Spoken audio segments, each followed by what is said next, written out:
নায়ক ছাড়া অর্ধেক। আমি না থাকলে আজ কেলিকে গুন্ডারা এমন মার দিত যে কেলিকে নিয়ে খোঁজ দিলে আসতো শুধু কেলি স্মৃতিস্তম্ভ। গেম শুরু করতেই দেখি সোলারা এসে কেলিরে কিডন্যাপ করছে। আমি বললাম, আরে ভাই, প্রেমিকা নাকি আলু, যেখানে সেখানে তুলে নিয়ে যাবে। তারপর গেম আমাকে মাঠ থেকে কিক আউট করে দিল। মনে হলো আমি হিরো না, হাফ প্যান্ট পরে মাঠে ঢুকে পড়া গ্যালারির দর্শক। আমি ঠিক করলাম আজ কেলিরে বাঁচাইতেই হবে।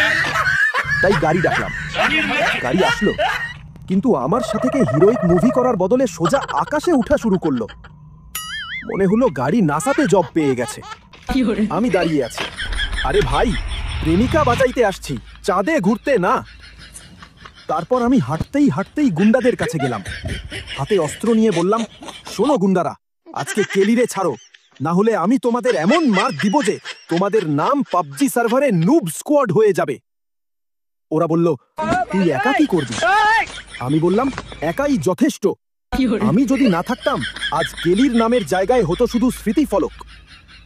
শেষমেশ কেলিরে উদ্ধার করার পর আমি বললাম, দেখো কেলি, আজ আমি না থাকলে তুমি আরআইপি হয়ে যেতে, কিন্তু আমি হিরো হয়ে আসলাম। নাসার গাড়ি মাটিতে নামালাম, গুন্ডাদের বুকে কাঁপুনি ধরালাম, আর তোমারে বাঁচাইলাম। এখন একটা প্রশ্ন,